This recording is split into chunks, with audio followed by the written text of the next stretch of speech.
तो देखिए हम जो टॉपिक कर रहे थे कवर, वो टॉपिक था accounting for not for profit organisation, not for profit organisation. तो नोट फॉर प्रॉफिट ऑर्गेनाइजेशन की अकाउंटिंग के अंदर हमने बात किया कि हमें जो स्टार्टिंग में दिया हुआ होगा वो दिया हुआ होगा receipt and payment account. Receipt and payment account, receipt and payment account के बेस पर, जैसे मान लीजिए आपको किसी भी टाइम पीरियड का रिसिप्ट एंड पेमेंट अकाउंट दिया हुआ है फाइनेंशियल ईयर का, जैसे हम बात कर लेते हैं ये है आपका for the year ending 31 March 2020। उसके बाद में इसकी जो साइड थी वो साइड आपको डेबिट साइड रिसिप्ट की थी, जो क्रेडिट साइड है वो पेमेंट की साइड होगा। तो रिसिप्ट एंड पेमेंट अकाउंट की डेबिट साइड में आपको सब्सक्रिप्शन दिया हुआ होता है, और सब्सक्रिप्शन के ट्रीटमेंट के बारे में हम लोगों ने बात किया लास्ट क्लास में। सब्सक्रिप्शन का ट्रीटमेंट क्या होगा, हम इसके बेस पर income and expenditure account prepare करेंगे। इनकम एंड एक्सपेंडिचर अकाउंट हमें प्रिपेयर करना है, जिसकी ईयर के लिए है for the year ending 31 March 2020।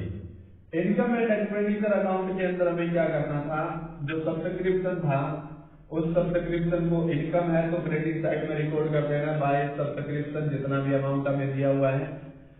फिर देखिए इन दोनों में डिफरेंस क्या था, मेनली ये कैश बेस पर था। ये जो रिसिप्ट एंड पेमेंट अकाउंट है, ये जो सब्सक्रिप्शन का अमाउंट दे रहा है वो ये कह रहा है कि हमारे पास इस साल सब्सक्रिप्शन के नेम का टोटल अमाउंट इतना मिला है। लेकिन एक्चुअल में क्या है कि जो आपका इनकम एंड एक्सपेंडिचर अकाउंट बनता है ना, वो एक्चुअल कंसेप्ट पर बनता है। तो वो कहता है इस बात से कोई फर्क नहीं पड़ता कि आपके पास टोटल अमाउंट कितना आया है सब्सक्रिप्शन के नाम का, इफेक्ट इस बात से पड़ेगा। एक्चुअल कंसेप्ट कहता है कि इस साल का टोटल इनकम बनता कितना, आया कितना, उससे कोई फर्क नहीं पड़ेगा। तो उसके बाद में हम क्या करते थे, इससे हम कैलकुलेट करते थे कि कितना करंट ईयर का बनता है। तो उसके लिए हमें कुछ एडजस्टमेंट दी हुई होती थी, जैसे कि मैं बात कर रहा हूँ कि करंट ईयर का या फिर प्रीवियस ईयर का सब्सक्रिप्शन हमें दिया हुआ होता था। उसके बारे में कुछ इन्फॉर्मेशन दी हुई होती थी, जैसे सब्सक्रिप्शन आउटस्टैंडिंग सब्सक्रिप्शन की हम बात करें, जो तो मतलब कि प्रीवियस ईयर का जो आउटस्टैंडिंग सब्सक्रिप्शन था, या फिर मैं पहले बात करूं कि करंट ईयर का जो सब्सक्रिप्शन आउटस्टैंडिंग है, इसका मीनिंग क्या है कि करंट ईयर का सब्सक्रिप्शन है लेकिन ये अभी रिसीव नहीं हुआ है। तो इनकम तो ये करंट ईयर का है लेकिन रिसीव नहीं हुआ, इट मीन इसके अंदर नहीं है। तो हमने क्या किया, इसको यहाँ ऐड कर दिया। प्रीवियस ईयर का जो आउटस्टैंडिंग सब्सक्रिप्शन था ना, वो क्या करेंगे हम, सब्सक्रिप्शन तो ये प्रीवियस ईयर का था लेकिन प्रीवियस ईयर तो मिला नहीं तो मिला कब होगा, फिर करंट ईयर में। इट मीन्स ये प्रीवियस ईयर की इनकम करंट ईयर के सब्सक्रिप्शन में इंक्लूड है, तो हम क्या कर देंगे, इसको यहाँ से माइनस कर देंगे। इसी प्रकार से अगर हम बात करें सब्सक्रिप्शन एडवांस की, अगर एडवांस आए, करंट ईयर में अगर सब्सक्रिप्शन हमें एडवांस मिला है तो ये बात तो कंफर्म है कि किस ईयर का होगा, इनकम होगा ये नेक्स्ट ईयर का। तो नेक्स्ट ईयर की जो इनकम है वो करंट ईयर में आ गई, तो इसलिए हम इसको यहाँ से निकालेंगे, माइनस करेंगे। इसी प्रकार जो प्रीवियस ईयर में सब्सक्रिप्शन एडवांस मिला था वो इनकम किस ईयर की थी, करंट ईयर की थी, तो करंट ईयर की इनकम के अंदर इसको क्या कर दिया जाएगा, ऐड कर दिया जाएगा। इसी प्रकार से जो हमने सब्सक्रिप्शन का ट्रीटमेंट किया, ऐसे ही अगर कोई एक्सपेंस की पेमेंट हुई है, जैसे मान लीजिए आपको दिया हुआ है बाय रेंट सपोज कीजिए 20,000 दिया हुआ है, पेमेंट साइड में रेंट दिया हुआ है, इट मीन कि हमने टोटल मिला के करंट ईयर में रेंट के नाम की 20,000 की पेमेंट की है। तो अब देखिए ये जो रिसिप्ट एंड पेमेंट अकाउंट की क्रेडिट साइड में आपको पेमेंट दिया हुआ है, इसका मतलब ये पेमेंट हुई है, ये करंट ईयर का रेंट बनता है, ये जरूरी नहीं है। तो हमें ये जो एक्सपेंसेस है इसको हमें कहाँ रिकॉर्ड करना होगा, इनकम एंड एक्सपेंडिचर अकाउंट की डेबिट साइड में। क्या लिखेंगे, टू रेंट, अमाउंट कितना है 20,000, और इसके रिगार्डिंग कोई आपको एडजस्टमेंट भी दी हुई हो सकती है, जैसे कि मान लीजिए क्या क्या एडजस्टमेंट इसके रिगार्डिंग दी हुई हो सकती है। सबसे पहले हमें एडजस्टमेंट दी हो सकती है, rent outstanding on 31 March 2019 rupees 5000। उसके बाद में एक एडजस्टमेंट ड्यू हो सकती है rent outstanding on 31st March 2020, 31st March 2020 rupees 10,000। उसके बाद में एक एडजस्टमेंट ड्यू हो सकती है रेंट पेड इन एडवांस, या इसको प्रीपेड रेंट भी बोल सकते हो, ऑन 31st March 2019 रुपीज 4,000। और इसी प्रकार से एक एडजस्टमेंट ड्यू हो सकती है rent paid in advance, paid in advance on 31st March 2020 rupees 6,000। मतलब कि आपको किसी भी एक्सपेंस के रिगार्डिंग, ये सिर्फ रेंट की एडजस्टमेंट नहीं है, यहाँ कोई भी मतलब कि एक्सपेंस हो उसके एडजस्टमेंट है तो इसका ट्रीटमेंट यही चलेगा। क्या देखिए, चाहे आपका यहाँ रेंट है, वेजेज है, सैलरीज है, कोई भी एक्सपेंस है, उसका ट्रीटमेंट इसी तरीके से किया जाएगा। ये मैं रेंट फॉर एग्जांपल लेकर चल रहा हूँ। आपको इन इंफॉर्मेशन के बेस पर इनका ट्रीटमेंट करना है रेंट का इनकम एंड एक्सपेंडिचर अकाउंट में, और आपको एक ओपनिंग बैलेंस शीट भी प्रिपेयर करना होता है, साथ ही साथ उसका भी कवर कर लेते हैं। मान लीजिए आपका ओपनिंग बैलेंस शीट है एज 31st March 2019 का, या 1 अप्रैल 2019 बोल दीजिए। इसी प्रकार से एक करंट ईयर का बैलेंस शीट होगा, मतलब closing balance sheet, balance sheet as 31st March 2020 का। तो अब यहाँ देखिए ये बोल क्या रहा है, ये कह रहा है कि रेंट के नाम का टोटल हमने 20,000 पेमेंट किया है, लेकिन 31st March 2019 ये डे कौन सा था, ये प्रीवियस ईयर था। प्रीवियस ईयर में 5,000 रुपीज का रेंट आउटस्टैंडिंग था, मतलब कि 5,000 के रेंट की पेमेंट करनी बाकी थी। अब एक बार देखिए, जो पिछले साल हमने पेमेंट नहीं की रेंट की, वो कब हुई होगी पेमेंट, फिर वो पेमेंट करंट ईयर में हुई होगी। मतलब ये एक्सपेंस तो है ना, रेंट है तो प्रीवियस ईयर का, ये एक्सपेंस तो प्रीवियस ईयर का है, लेकिन पेमेंट प्रीवियस ईयर में नहीं हुई, पेमेंट कब हुई है, करंट ईयर में। तो यहाँ ना हमें करंट ईयर का एक्सपेंस रखना है, करंट ईयर का जितना एक्सपेंस बनता है रेंट का, वो आपको इनकम एंड एक्सपेंडिचर अकाउंट के डेबिट में रिकॉर्ड करना है। अगर करंट ईयर के एक्सपेंस की आपने पेमेंट भी नहीं की तो भी यहाँ रिकॉर्ड करना है, लेकिन इसमें ना तो कोई प्रीवियस ईयर का एक्सपेंस हम रिकॉर्ड कर सकते, ना हम नेक्स्ट ईयर का कोई एक्सपेंस क्या कर सकते, रिकॉर्ड कर सकते हैं। तो देखिए, ये आपका जो प्रीवियस ईयर को आउटस्टैंडिंग था, ये एक्सपेंस तो प्रीवियस ईयर का था, लेकिन प्रीवियस ईयर इसका पेमेंट नहीं हुआ था। पेमेंट नहीं हुआ था तो आप क्या करोगे, पेमेंट आपने फिर करंट ईयर में की होगी, और करंट ईयर में जो पेमेंट हुई है सारी वो इसके अंदर इंक्लूड है। इसका मतलब 20,000 में वो प्रीवियस ईयर का एक्सपेंस भी इंक्लूड है। तो प्रीवियस ईयर का एक्सपेंस जब इसमें इंक्लूड है तो यहां से आपको माइनस करना पड़ेगा। क्या लिखोगे, outstanding rent for previous year paid during current year, paid during current year 5,000। और दूसरा देखिए, ये प्रीवियस ईयर का आउटस्टैंडिंग रेंट था, तो हमारा आउटस्टैंडिंग कोई भी एक्सपेंस होता है वो लायबिलिटी होती है।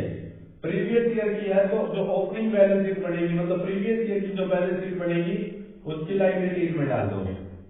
इसी प्रकार 31st March 2020 ये कौन सा ईयर है, करंट ईयर है। करंट ईयर का रेंट आउटस्टैंडिंग है, इसका मतलब एक्सपेंस तो करंट ईयर का है लेकिन पेमेंट नहीं हुआ। पेमेंट नहीं हुआ तो इस 20,000 में तो नहीं है, क्योंकि ये तो 20,000 तो वो बता रहा है जो पेमेंट हुआ है, तो ये पेमेंट नहीं हुआ। एक्सपेंस करंट ईयर का है तो हमें यहाँ तो करंट ईयर का सारा एक्सपेंस रखना है, चाहे पेमेंट हो जाए चाहे ना हो जाए। तो ऐड करोगे क्या, outstanding rent for current year कितना, 10,000। और करंट ईयर का जो आउटस्टैंडिंग रेंट है वो रेंट हमारी करंट ईयर की लायबिलिटी हो जाएगी, तो क्लोजिंग बैलेंस शीट की लायबिलिटी साइड में रिकॉर्ड कर दिया जाएगा।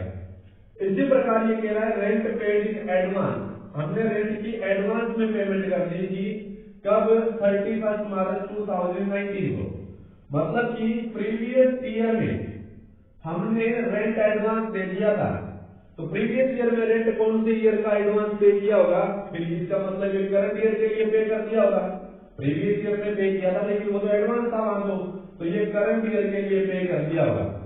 तो करंट ईयर के रेंट की पेमेंट है प्रीवियस ईयर में हो गई थी, तो एक्सपेंस तो करंट ईयर का है लेकिन पेमेंट करंट ईयर में नहीं हुई, मतलब कि 20,000 में नहीं है।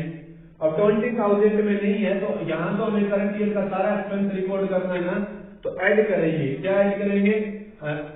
Rent paid in advance, rent paid in advance during current year, during current year कितना अमाउंट था? 4,000। और दूसरा ये प्रीवियस ईयर हमने एडवांस में पे किया हुआ है, तो जब हम कोई एक्सपेंस की एडवांस में पेमेंट कर देते हैं तो वो हमारी एसेट होती है, इसको आप लिखोगे प्रीपेड रेंट। कितना? ओपनिंग बैलेंस इसके एसेट में डाल दोगे 4,000। उसके बाद में कह रहा है कि हमने रेंट एडवांस में पे कर दिया, कब? 31 मार्च 2020 को, मतलब करंट ईयर में हमने एडवांस पेमेंट की है। तो करंट ईयर में एडवांस पेमेंट की है तो किस ईयर के लिए होगी? पेमेंट तो करंट ईयर में हुई है लेकिन वो तो एडवांस है, इसका मतलब वो नेक्स्ट ईयर के रिलेटेड पेमेंट है। तो इस 20,000 में इंक्लूड है, क्योंकि 20,000 ये जो पेमेंट हुई है वो करंट ईयर में हुई है, लेकिन एक्सपेंस करंट ईयर का नहीं है, वो रिलेटेड नेक्स्ट ईयर से, क्योंकि करंट ईयर में एडवांस बोल रहा है। तो हमें यहाँ क्या करना पड़ेगा? इसको लेस करना पड़ेगा। क्या लिखेंगे? Rent paid in advance, paid in advance during current year कितना? 6,000। और दूसरा बैलेंस शीट में इसका एडवांस पे किया है तो प्रीपेड एक्सपेंस हो गया हमारा, ये एसेट होती है, तो क्लोजिंग बैलेंस शीट की एसेट में डाल देंगे प्रीपेड रेंट कितना? 6,000। तो मतलब कि ये 4 एडजस्टमेंट को आपने क्या करना है? कंसीडर करते हुए कोई भी एक्सपेंस हो, चाहे रेंट हो, चाहे वेजेस हो, कोई सैलरी हो, कोई भी एक्सपेंस हो, उसका ट्रीटमेंट आपको इस प्रकार से करना है ओपनिंग बैलेंस शीट में, इनकम एंड एक्सपेंडिचर अकाउंट और क्लोजिंग बैलेंस शीट में। अभी मैं आपको एक थोड़ा सा बता देता हूँ, अगर आप मतलब कि इसके ऊपर प्रैक्टिस करोगे तो आपको इस तरीके से अंडरस्टैंडिंग बन जाएगी, लेकिन एक बार थोड़ा याद रखने के लिए बता देता हूँ कि जैसे मान लीजिए ये हमें टाइम पीरियड दिया हुआ है करंट ईयर और प्रीवियस ईयर, कोई भी एक्सपेंस का बैलेंस दिया हुआ है, मैं ये लिख रहा हूँ आउटस्टैंडिंग एक्सपेंस। अब करंट ईयर का आउटस्टैंडिंग एक्सपेंस है ना, इसका मतलब करंट ईयर का है एक्सपेंस तो, लेकिन पेमेंट नहीं हुआ है, पेमेंट नहीं हुआ तो उसके अंदर ऐड हो जाएगा। दूसरा जो प्रीवियस ईयर का आउटस्टैंडिंग था ना, मतलब एक्सपेंस तो प्रीवियस ईयर का था लेकिन प्रीवियस ईयर तो वो आउटस्टैंडिंग का पेमेंट नहीं हुआ था, तो पेमेंट करंट ईयर में हुआ होगा, तो इसलिए प्रीवियस ईयर के एक्सपेंस को यहाँ से हटा देंगे। इसी प्रकार अगर आपको दिया हुआ है प्रीपेड, कोई भी एक्सपेंस प्रीपेड एक्सपेंस या एडवांस एक्सपेंस की पेमेंट हुई है, तो अगर करंट ईयर में कोई प्रीपेड एक्सपेंस है, एडवांस पेमेंट हुई है, तो वो नेक्स्ट ईयर से रिलेटेड एक्सपेंस होगा, उसको माइनस करोगे। इसी प्रकार से अगर प्रीवियस ईयर में आपने कोई एडवांस में पेमेंट किया था तो वो एक्सपेंस से करंट ईयर से रिलेटेड था, इसको क्या करोगे? ऐड करोगे। आउटस्टैंडिंग एक्सपेंस आपकी लायबिलिटी होती है, ये भी ध्यान रखना, आउटस्टैंडिंग एक्सपेंस कोई भी हो लायबिलिटी होती है, प्रीपेड एक्सपेंस कोई भी हो वो आपकी क्या होती है? एसेट होती है। तो जब आप मतलब कि करंट ईयर से रिलेटेड आउटस्टैंडिंग है तो करंट ईयर की बैलेंस शीट की लायबिलिटी में रिकॉर्ड कर दोगे, करंट ईयर में प्रीपेड है तो करंट ईयर की बैलेंस शीट की एसेट में रिकॉर्ड कर दोगे। ऐसे प्रीवियस ईयर का कोई एक्सपेंस आपका आउटस्टैंडिंग है तो ओपनिंग बैलेंस शीट में प्रीवियस ईयर की जो बैलेंस शीट बनेगी उसकी लायबिलिटी में रिकॉर्ड कर दोगे, और प्रीवियस ईयर का अगर कोई आपका प्रीपेड है तो आप क्या करोगे? जो आपकी करंट प्रीवियस ईयर की जो बैलेंस शीट बनेगी उसकी एसेट में रिकॉर्ड कर दोगे। तो मेनली आपका ये ट्रीटमेंट था किससे रिलेटेड है? एक्सपेंसेस से रिलेटेड। उसके बाद में इसी प्रकार से एक टॉपिक हमारा और है कि अगर मान लीजिए हमें दिया हुआ है कोई मटेरियल जो ऑर्गेनाइजेशन में कंज्यूम होता है, मटेरियल कंज्यूम होता है, तो हमने कितने का परचेज किया या मटेरियल के नाम का कितना पेमेंट किया, इससे हमें कोई मैटर नहीं है, क्योंकि जो मटेरियल हमारा कंज्यूम होता है तो हमें ये देखना पड़ेगा कि करंट ईयर में हमारे ऑर्गेनाइजेशन में या जिस ऑर्गेनाइजेशन की आप अकाउंटिंग कर रहे हो उस ऑर्गेनाइजेशन में कुल मिलाकर मटेरियल कंज्यूम कितने का हुआ है। जैसे मान लीजिए एग्जांपल के लिए हम बात कर रहे हैं, हमें दिया हुआ है receipt and payment account, receipt and payment account. Receipt and payment account की पेमेंट साइड में, क्रेडिट साइड में मतलब कि ये रिसिप्ट की साइड है, ये पेमेंट की साइड है। पेमेंट साइड में आपको दिया हुआ है बाय मटेरियल भाई एक बार मैं थोड़ा इसको दोबारा से देखा, बाय पेमेंट फॉर मटेरियल लिखा हुआ है। अब इसका डिफरेंस आ जाएगा। अगर मटेरियल परचेज किया हुआ है तो कुछ और इन्फॉर्मेशन दे रहा है वो, और पेमेंट फॉर मटेरियल दे रहा है तो वो कोई और इन्फॉर्मेशन दे रहा है। तो मैं पेमेंट से लेकर चल रहा हूँ। तो by payment for material suppose कीजिए आपको दिया हुआ है 1 लाख, कोई भी मटेरियल हम परचेज कर रहे हैं एनपीओ में और उसके नाम की हमने पेमेंट कितनी की है 1 लाख रुपए। अब उसके रिगार्डिंग हमें इंफॉर्मेशन दी हुई हो सकती है, जैसे मान लीजिए ये आपका जो है receipt and payment account 31 March 2020 को जो ईयर एंड हो रहा है उसके लिए है। अब आपको क्या करना है, इसके बेस पर एक तो income and expenditure account prepare करना है, इनकम एंड एक्सपेंडिचर अकाउंट, और एक आपका ओपनिंग बैलेंस शीट बनेगा, एक क्लोजिंग बैलेंस शीट होगा। तो मैं यहां लिख रहा हूं opening balance sheet as 31 March 2019। ठीक है, ये ओपनिंग बैलेंस शीट मतलब करंट ईयर के फर्स्ट डे का भी लिख सकते हो, मतलब 1 अप्रैल 2019। उसके बाद में एक आपका क्या होगा, क्लोजिंग बैलेंस शीट आपने प्रिपेयर करना है। क्लोजिंग बैलेंस शीट में balance sheet as 31 March 2020 clear है। और ये जो आपका इनकम एंड एक्सपेंडिचर अकाउंट होगा वो होगा for the year ending 31 March 2020। अब इसके रिगार्डिंग कुछ हमें ना इंफॉर्मेशन दी हो सकती है, एडजस्टमेंट दी हुई हो सकती है। जैसे फर्स्ट एडजस्टमेंट में दिया हुआ है कि stock of material on 31 March 2019 10,000, और ऐसे दिया हुआ है stock of material on 31 March 2020 ₹20,000। Clear है। मतलब जो मटेरियल कंज्यूम होता है, हमने करंट ईयर में कुल मिला के 1 लाख रुपीज की पेमेंट की है, लेकिन पेमेंट कितनी की है इस बात से इनकम एंड एक्सपेंडिचर अकाउंट को कोई इफेक्ट नहीं पड़ता। इनकम एंड एक्सपेंडिचर अकाउंट तो कहता है कि मुझे ये अमाउंट चाहिए कि करंट ईयर का मटेरियल के नाम का एक्सपेंस बनता कितना है, पेमेंट आपने कितना किया उससे कोई मैटर नहीं है। मतलब कि करंट ईयर में आपने मटेरियल कंज्यूम कितने अमाउंट का किया है वो चाहिए। तो एक बात सोच के देखना कि हमारे पास 10,000 रुपीज का मटेरियल पिछले साल का बचा हुआ पड़ा था, तो इट मीन्स हमने वो कंज्यूम किया होगा। करंट ईयर में हमने क्या किया, 1 लाख की पेमेंट की, ठीक है 1 लाख की आपने पेमेंट कर दी करंट ईयर में, और 20,000 का मटेरियल उसमें से अभी बचा पड़ा है। तो जो 20,000 का मटेरियल बचा पड़ा है वो तो कंज्यूम नहीं हुआ। तो कंज्यूम कितना हुआ, 10,000 का आपके पास पड़ा था वो कंज्यूम हुआ, प्लस में 1 लाख का आपने जो परचेज किया था वो ऐड कर दो, लेकिन इसमें से 20,000 का अभी आपका क्या है बच गया है। तो मतलब कि मटेरियल कंज्यूम्ड अगर आपको कैलकुलेट करना है तो ओपनिंग स्टॉक प्लस परचेज, अभी मैं परचेज नहीं लेकर चल रहा हूँ एग्जाम्पल में, पेमेंट लेकर चल रहा हूँ, लेकिन आप एक बार थोड़ा इसको याद रख लेना क्लोजिंग स्टॉक, जो कि पेमेंट और परचेज में थोड़ा सा एडजस्टमेंट का डिफरेंस आ जाएगा, लेकिन मटेरियल कंज्यूम का फॉर्मूला यही रहेगा। तो आप क्या करोगे, जितना पेमेंट किया है वो डेबिट साइड में लिखोगे, टू पेमेंट फॉर मटेरियल, कितने का पेमेंट हुआ 1 लाख का। उसके बाद में जो पिछले साल का स्टॉक बचा पड़ा था, मतलब ये 31 मार्च 2019 में तो प्रीवियस ईयर है ना, प्रीवियस ईयर का जो 10,000 का स्टॉक पड़ा था वो करंट ईयर के लिए ओपनिंग स्टॉक हो गया, वो करंट ईयर में ऐड हो जाए, मतलब कि कंज्यूम हो गया होगा, तो ऐड करोगे opening stock for material. Opening stock for material कितना है 10,000, और ये प्रीवियस ईयर में बचा हुआ था ना, तो जो ओपनिंग बैलेंस शीट बनेगा प्रीवियस ईयर का, जो हमारे पास स्टॉक बच जाता है वो एसेट होती है, तो ओपनिंग बैलेंस शीट में लिखोगे स्टॉक ऑफ मटेरियल 10,000।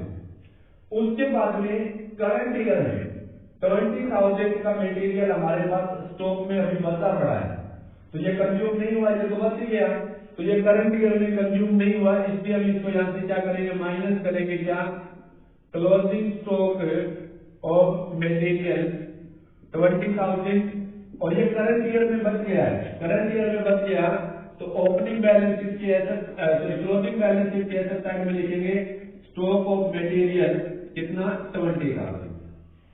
तो दोनों एडजस्टमेंट का ध्यान रखना, क्या करना है, ओपनिंग स्टॉक जो दिया होगा मटेरियल का वो ऐड हो जाएगा, क्लोजिंग स्टॉक जो दिया होगा वो क्या हो जाएगा, लेस हो जाएगा।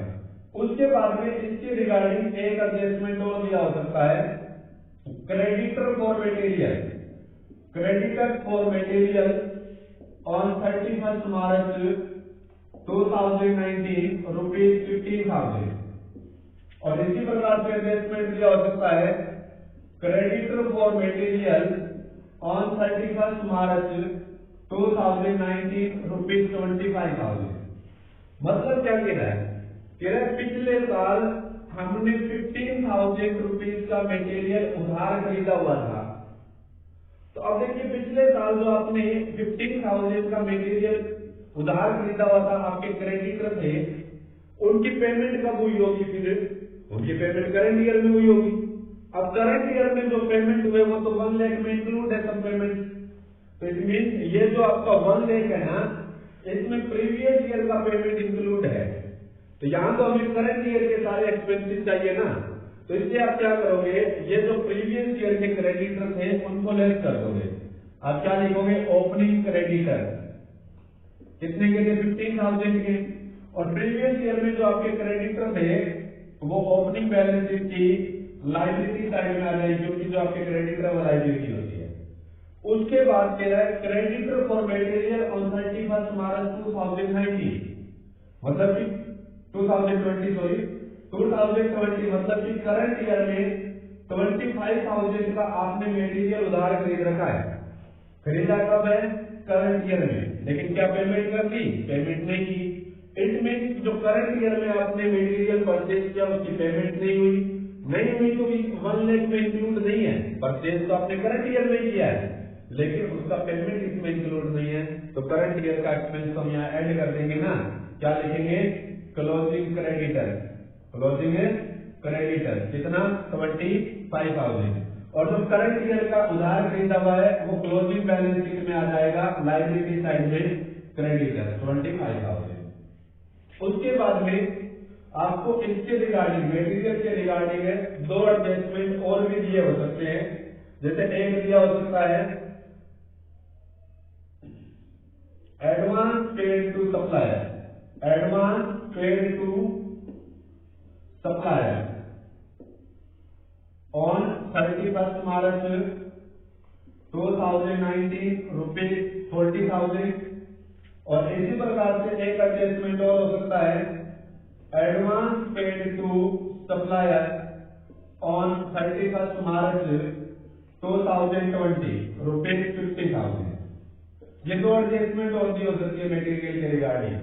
तो अब ये देखिए क्या कह रहा है कि हम ना हमारे सप्लायर्स को, मतलब कि जिनसे हम मटेरियल खरीदते हैं, उन लोगों को एडवांस भी पेमेंट करते हैं, और प्रीवियस ईयर में हमने 40,000 का पेमेंट एडवांस किया हुआ था। पिछले साल हमने कितने का एडवांस पेमेंट कर रखा था, 40,000 का। तो अब देखिए जो पिछले साल हमने 40,000 का पेमेंट एडवांस किया था, प्रीवियस ईयर में तो वो एडवांस था, तो कौन से ईयर के रिगार्डिंग होगा, फिर वो करंट ईयर का, मतलब करंट ईयर का पेमेंट पिछले साल हो गया था। इट मीन इसमें तो नहीं है ना, ये तो हमने वो पेमेंट दिए हुए जो हमने इस साल की है, ये पेमेंट तो इस साल नहीं हुई है, तो रिलेटेड करंट ईयर से, लेकिन पेमेंट ये पिछले साल हो गई थी। तो इसलिए हम क्या करेंगे, ऐड करेंगे, क्योंकि करंट ईयर से रिलेटेड है, opening balance of advance. Advance का ओपनिंग बैलेंस कितना है, 40,000। और जब हम एडवांस में पेमेंट करते हैं तो वो हमारी एसेट्स होती है, तो ओपनिंग बैलेंस इसकी एसेट्स में लिखोगे एडवांस टू सप्लायर कितना, 40,000। इसी प्रकार से ये कह रहा है कि 31 मार्च 2020 को हमने 50,000 की एडवांस पेमेंट की हुई है। अब 31 मार्च 2020 कौन सा ईयर है, करंट ईयर है। करंट ईयर में हमने जो एडवांस में पेमेंट किया, मतलब पेमेंट तो करंट ईयर में की है, लेकिन ये रिलेटेड किससे है, नेक्स्ट ईयर से रिलेटेड है ना, क्योंकि करंट ईयर में तो ये एडवांस है। तो पेमेंट तो करंट ईयर में हुई, इट मीन इसके अंदर इंक्लूड है, लेकिन ये करंट ईयर से रिलेटेड नहीं है। तो यहाँ तो हमें करंट ईयर का ही रखना है ना, तो यहाँ से माइनस करेंगे, क्या लिखेंगे, advance payment during current year, कितना 50,000, और करंट ईयर में जो एडवांस पेमेंट की है वो करंट ईयर की एसेट हो गई। एडवांस पेमेंट टू सप्लायर कितना 50,000। तो मेनली मतलब कि आपको मटेरियल के रिगार्डिंग ये 6 एडजस्टमेंट दिए हुए होंगे, आपको उनको ध्यान में रखते हुए मटेरियल का क्या करना है, ट्रीटमेंट करना है इनकम एंड एक्सपेंडिचर अकाउंट और बैलेंस शीट में। अब मैं आपको थोड़ा सा इसका समराइज करके बता देता हूँ कि करना क्या है। जैसे मान लीजिए करंट ईयर का और इसके साथ साथ आपको प्रीवियस ईयर का दिया हुआ है। अब अगर आपको दिया हुआ है मटेरियल के ट्रीटमेंट की बात कर रहा हूं मैं, मटेरियल का ट्रीटमेंट क्या करना है, आपको दिया हुआ है स्टॉक का बैलेंस। तो जो करंट ईयर में जो स्टॉक बच गया ना, इसका मतलब वो कंज्यूम तो नहीं हुआ है, कंज्यूम नहीं हुआ तो करंट ईयर में जो स्टॉक बचा हुआ है मतलब ये क्लोजिंग स्टॉक बनेगा, इसको माइनस करोगे। लेकिन प्रीवियस ईयर का जो स्टॉक था ना वो करंट ईयर में कंज्यूम हुआ होगा, जो करंट ईयर में हुआ होगा उसको क्या करोगे, प्लस करोगे। इसी प्रकार अगर आपको बैलेंस दिया हुआ है एडवांस का, तो आपने जो करंट ईयर में एडवांस पेमेंट की है, पेमेंट तो करंट ईयर में हुई है लेकिन वो हुई नेक्स्ट ईयर से रिलेटेड है, यहां से माइनस करोगे। और प्रीवियस ईयर में जो एडवांस पेमेंट थी वो करंट ईयर से रिलेटेड थी, तो आप क्या करोगे, ऐड करोगे, क्योंकि एक्सपेंस वो करंट ईयर का है। उसके बाद में आपको बैलेंस दिया हुआ हो सकता है क्रेडिटर्स का। क्रेडिटर्स का जो करंट ईयर का क्रेडिटर्स है वो करंट ईयर से रिलेटेड एक्सपेंस है लेकिन पेमेंट नहीं हुआ, तो ऐड करोगे। और प्रीवियस ईयर का जो क्रेडिटर है ना उसकी पेमेंट करंट ईयर में हुई होगी, तो इससे पेमेंट साइड में इंक्लूड होगा, उसको क्या करना पड़ेगा, माइनस करना पड़ेगा। तो समझ आया ना। इसको कैसे याद रखना है, जो एडवांस और स्टॉक है दोनों हमारी एसेट्स होती है, दोनों का ट्रीटमेंट सेम रहेगा, क्लियर है। ओपनिंग बैलेंस जो दोनों के हैं मतलब जो प्रीवियस ईयर वाले बैलेंस हैं वो तो क्या रहेंगे, ऐड होंगे, और जो करंट ईयर के बैलेंस दिए हुए मतलब क्लोजिंग बैलेंस जो है वो लेस हो जाएंगे। ऐसे क्रेडिटर जो होते हैं ना वो हमारी लायबिलिटी होती है, तो जो प्रीवियस ईयर वाला बैलेंस है मतलब ओपनिंग क्रेडिटर का बैलेंस बढ़ेगा करंट ईयर के लिए, वो आपका माइनस होगा, और करंट ईयर का जो क्लोजिंग बैलेंस बढ़ेगा वो प्लस होगा। अब बैलेंस शीट में क्या ट्रीटमेंट करोगे, तो ये दोनों एसेट्स हैं, जो प्रीवियस ईयर वाले बैलेंस है मतलब ओपनिंग बैलेंस है, ये ओपनिंग बैलेंस शीट में एसेट्स में चले जाएंगे, क्लोजिंग बैलेंस है वो करंट ईयर की जो बैलेंस शीट पड़ेगी उसकी एसेट्स में चले जाएंगे। जो क्रेडिटर के बैलेंस है ओपनिंग बैलेंस है वो ओपनिंग बैलेंस शीट की लायबिलिटी में, क्लोजिंग बैलेंस है वो क्लोजिंग बैलेंस शीट की लायबिलिटी में। इस प्रकार से आपने इसका ट्रीटमेंट करना है। एक जो परचेज के बीच में और इसका डिफरेंस है वो हम नेक्स्ट लेक्चर में करेंगे, ठीक है, ओके।